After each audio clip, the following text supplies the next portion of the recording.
नमस्कार, मैं प्रदीप मिश्रा। स्वागत है आपका शिव के प्रेमी YouTube चैनल में। वट सावित्री व्रत आ रहा है जो कि कल सोमवार के दिन है और यह विशेष दिन है। तो आपको कल वट सावित्री वाले दिन यह एक वस्तु गौ माता को मिला देनी है। देखिए वह वस्तु क्या है, उससे पहले आपसे विनती है, जिस प्रकार आप हमारे श्री शिव महापुराण की कथा आस्था चैनल पर सुनते हैं, देखते हैं लाइव, इस प्रकार से इस चैनल पर आप हमारे रोज दिनांक के उपाय देखेंगे। तो यदि यह चैनल आपके पास पहली बार आया है तो इस चैनल को सब्सक्राइब कर ले, क्योंकि इस चैनल सारे उपाय आपको मिलेंगे और आस्था चैनल पर आपको हमारे श्री शिव महापुराण की कथा मिलेगी।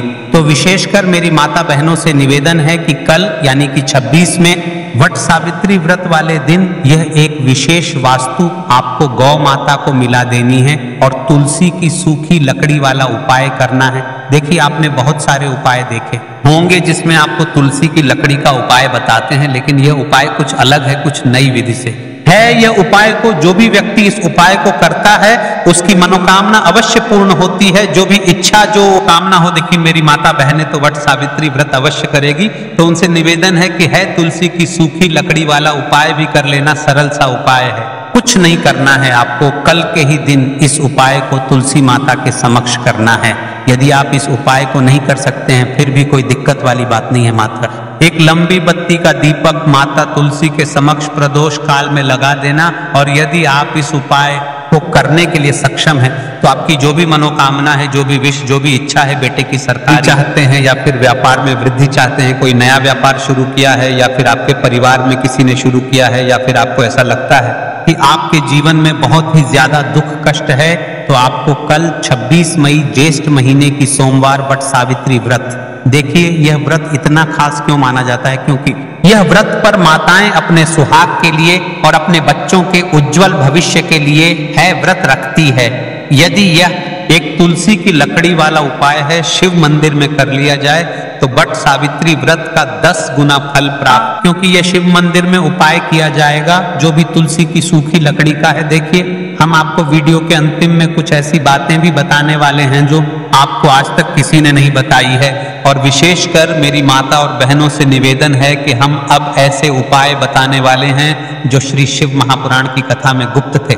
इतने दिनों से, इतने सालों से, तो यह जो श्रवण का महीना आने वाला है, इस श्रवण के महीने में हम आपको कुछ ऐसे उपाय बताने वाले हैं जो आपने नहीं सुने होंगे, ना ही कर होंगे। तो चैनल को सब्सक्राइब कर लीजिएगा। यदि आपको ऐसा लगता है कि आपके जीवन में दोष चल रहे हैं या आप पर चल रहे हैं, आपकी राशि पर चल रहे हैं, तो आप आपका नाम और आपकी राशि कमेंट बॉक्स में लिख दे। हम राशि से जुड़ा भाग्य भी बता देंगे, और भाग्य में चल रही परेशानियों तो आप आपका नाम और आपकी राशि कमेंट बॉक्स में लिख दे। हम ये भी बता देंगे कि कौन सा दोष चल रहा है, काल सर्प दोष, वास्तु दोष, अन्य दोष जो भी चल रहे हैं वह सभी बता देंगे।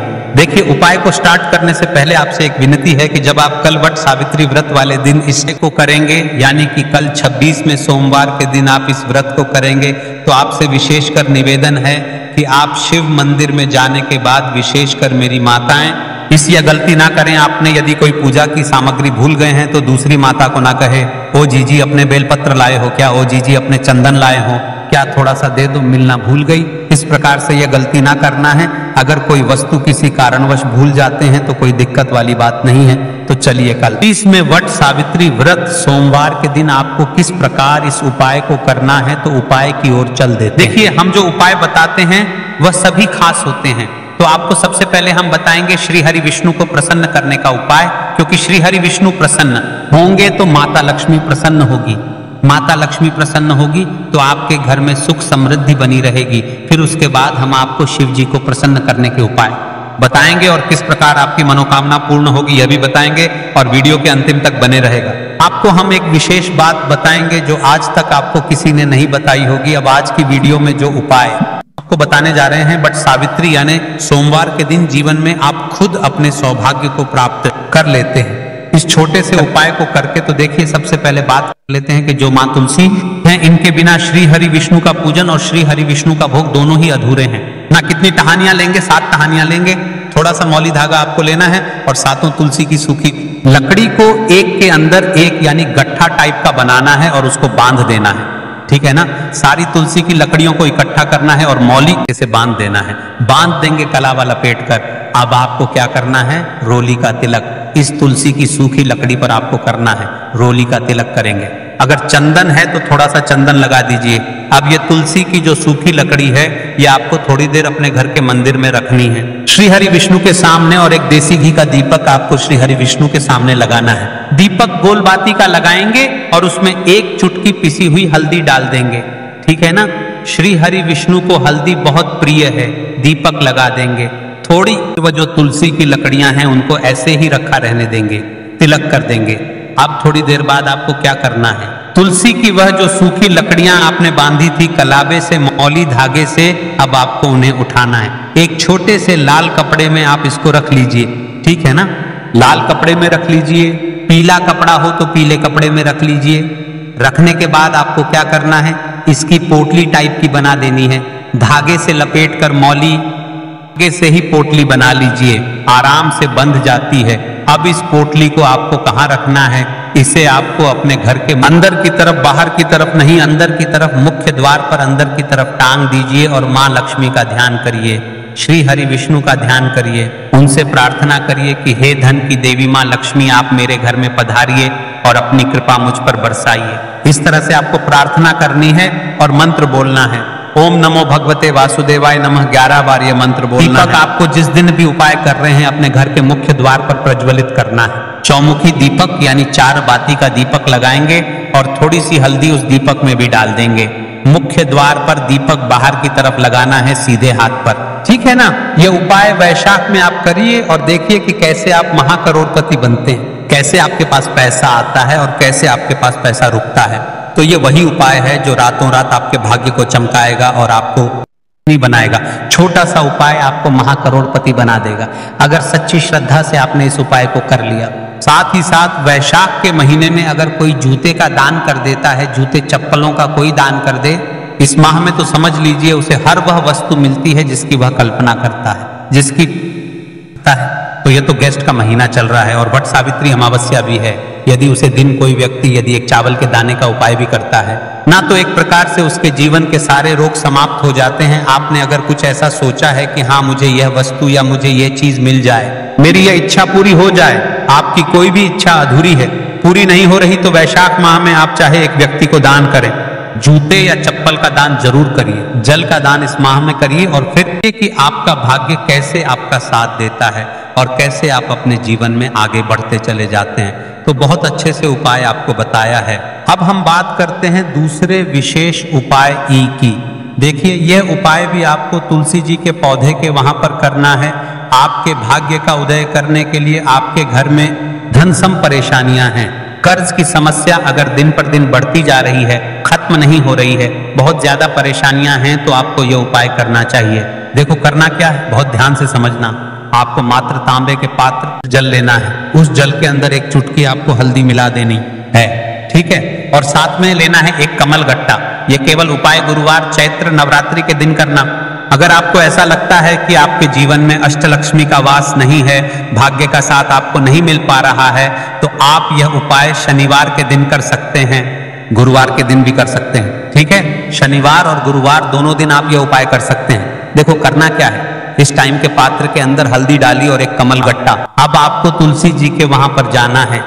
देखिए जब आप हल्दी डालोगे जल के पात्र के अंदर, तब आपको ओम नमो भगवते वासुदेवाय का 11 बार जाप करना है, फिर हल्दी डालना है। जब आप कमल गट्टा डालोगे तब आपको ओम श्रीम नमः या ओम महालक्ष्मी नमः इस मंत्र का जाप करते हुए एक कमल गट्टा डालना है, 11 बार जाप करना है, ठीक है। कमल गट्टा और हल्दी दोनों होना चाहिए। कमल गट्टा महालक्ष्मी का प्रतीक माना जाता है और हल्दी जो है वह भगवान विष्णु के निमित्त आप हल्दी डालेंगे, ठीक है। इस जल को तुलसी जी की जड़ में अर्पित करना है। ओम नमो भगवते वासुदेवाय का जाप करते हुए बस इतना सा उपाय करना। धन संबंधित को कोई भी परेशानियां हैं वह सब दूर हो, ऐसी आपको प्रार्थना करनी है। कर्ज से जुड़ी कोई परेशानी हो तो ऐसी प्रार्थना करनी है कि यह दूर हो जाए। ऐसी कामना करते हुए यह दूसरा प्यारा सा उपाय आपको करना है। तो देखो ये हो गया दूसरा उपाय जो कि आप सुबह से लेकर के शाम तक कर सकते हैं। गुरुवार या शनिवार के दिन सिर्फ एक बार ही करना है। अब जो कमल गट्ट है, गट्टे को आपको वहीं पर तुलसी जी के वहां पर रखे रहने देना है, आपको उठाना नहीं है। वह कमल गट्टा चाहे तो आप तुलसी जी की वहीं पर गांठ दें, ठीक है, तो भी चलेगा। तो इस प्रकार से आपको यह सुंदर सा उपाय करना है। अब हम बात करते हैं तीसरे उपाय की। ध्यान रखना, ये जो दूसरा उपाय है ये आपको आपके घर में ही करना है, बाहर कहीं पर भी मत करके आना, ठीक है। घर में अगर तुलसी जी हो तो ही आप ये उपाय कर सकते हैं। अब हम बात करते हैं तीसरे विशेष उपाय। देखो, भाग्य का साथ तो मिले तो गुरु बृहस्पति को मजबूत करना बहुत जरूरी होता है। इसीलिए पूज्य गुरुदेव ने एक बहुत ही सुंदर सा उपाय बताया था, जो कि है पीले चावल का। थोड़े से अक्षत लेना, चावल लेना। अगर आपको ऐसा लगता है ना कि आपको किसी भी चीज में सफलता नहीं मिल पा रही है, किस्मत का साथ आपको नहीं मिल पा रहा है, तो पीले चावल लेना। पीले चावल कैसे करोगे?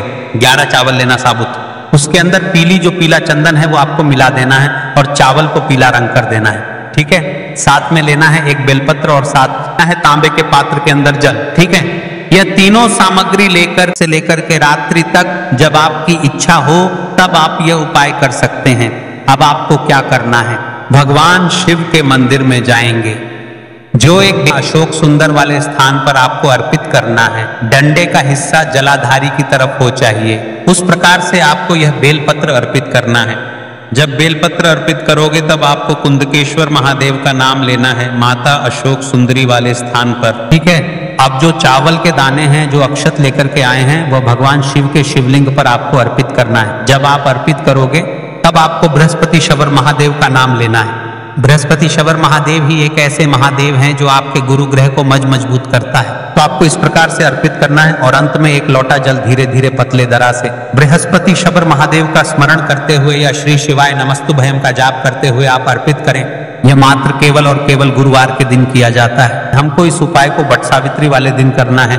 तो यदि आप इस उपाय को वट सावित्री वाले दिन करेंगे तो आपको इस उपाय को प्रदोष काल के समय करना होगा, क्योंकि यह गुरुवार का उपाय है और इस उपाय का विशेष योग प्रदोष काल का रहता है। तो आप प्रदोष काल के समय करें तो आपके लिए और भी अच्छा रहेगा। तो जैसा कि कल वट सावित्री के दिन आपको शुभ मंदिर में जाकर कि इस उपाय को प्रदोष काल की समय करना है का यह उपाय बहुत ही ज्यादा प्रभावशाली है। ध्यान रखना, हल्दी का उपयोग मत करना, चावल में पीला करना है। चावल को तो पीला चंदन ही होना चाहिए, ठीक है। अब ये जो उपाय जो भी करता है निश्चित तौर पर उसके जीवन के सारे अंधकार दूर होते ही होते हैं, उसको सफलता भी मिलती है, बृहस्पति मजबूत होते हैं, किस्मत का साथ उसको मिलने लगता है। ये उपाय अगर आप प्रदोष काल के समय करते हैं तो और लाभकारी सिद्ध होता है। तो दोस्तों, यह थे पूज्य गुरु जी द्वारा बताए गए कुछ बहुत ही खास उपाय। अगर आपको जानकारी अच्छी लगी हो तो वीडियो लाइक करिएगा। मिलते हैं फिर एक नई वीडियो के साथ। श्री शिवाय नमस्तुभयम। अब एक अंतिम बात और विशेष बात, इस बात को आपका ध्यान रखना है। जैसे कि आप सभी को पता है कि वट सावित्री व्रत आ रहा है सोमवार के दिन, और यह व्रत की विशेष मान्यता रहती है। वट सावित्री व्रत एक ऐसा व्रत है जिसमें माताएं बहनें अपनी पति की लंबी आयु के लिए और अपने परिवार की खुशहाल जिंदगी के लिए रखती हैं। तो ये जो वट सावित्री व्रत है, ये व्रत कोई ऐसा वैसा व्रत नहीं है, इसका विशेष योग माना जाता है। तो जैसे कि हमने आप सभी को इस वीडियो में एक चावल के गाने का उपाय बताया है, हल्दी के दीपक का उपाय बताया है, हमने कुछ ऐसे उपाय भी बताए हैं जो आप अपने घर पर भी कर सकते हैं और शिव मंदिर में जाकर भी कर सकते हैं। लेकिन जिस प्रकार से आप यदि वट सावित्री व्रत का उपवास रखती है या फिर इस व्रत को करती हैं, तो विशेषकर मेरी बातें बहनों से निवेदन है कि आप यदि शिव मंदिर नहीं जा सकती हैं तो आप अपने घर में जो तुलसी माता रहती है उसे तुलसी माता के समक्ष जिस दिन आप यानी सोमवार के दिन वट सावित्री व्रत का उपवास करेंगे, उसे दिन यदि तो आपको अपने घर का जो तुलसी कुंड है, जो आपके घर में तुलसी माता है, वहां फूल बत्ती को आपको एक मिट्टी का दीपक लेना है, उसमें रख देनी है और आपको तेल का दीपक लगाना है। अपने कामना की पूर्ति करते हुए आपको लगा देना है। देखिए, बहुत सारी बातें मैंने ऐसी है कि उन्हें पता भी नहीं रहता है कि उनके घर में कौन सा दोष चल रहा है, वास्तु दोष चल रहा है, काल सर्प दोष चल रहा है, पितृ दोष चल रहा है, या फिर कोई अन्य टोना टोटका किसने कर रखा है। तो आपको मैं बता दूं, आपको कुछ भी नहीं करना है। इस वीडियो के कमेंट बॉक्स में जाना है और आप आपका नाम और आपकी राशि कमेंट बॉक्स में लिख दें। उसके जीवन में जो भी समस्या चल रही हो उसको समाप्त करने के लिए जांच पड़ताल करके हम आपको अवश्य बताएंगे। तो देखिए, अब जाते जाते एक विशेष अंतिम बात, और आपसे विशेष श्रावण महीना आने वाला है और इस श्रावण महीने में हमारा लक्ष्य है कि जो श्री शिव महापुराण की कथा में इतने सालों से रहस्य बनाकर के गुप्त उपाय थे वो अभी तक किसी ने बताया भी नहीं है और निकल भी नहीं है। तो इस वर्ष 2025 में जो भी श्रावण महीना आ रहा है ये बहुत ही विशेष आने वाला है, क्योंकि हम आपको कुछ ऐसे उपाय बताने हैं जो अभी इतने दिनों इतने सालों से रहस्य बना करके दबे हुए थे। तो चैनल को सब्सक्राइब कर लीजिएगा, कहीं चैनल आपके हाथ से निकल ना जाए, फिर क्या पता कब मिलेंगे। हम भोलेनाथ की कृपा आप पर सदैव ऐसी ही बनी रहे। श्री शिवाय नमस्तुभ्यम। हर हर महादेव। मिलते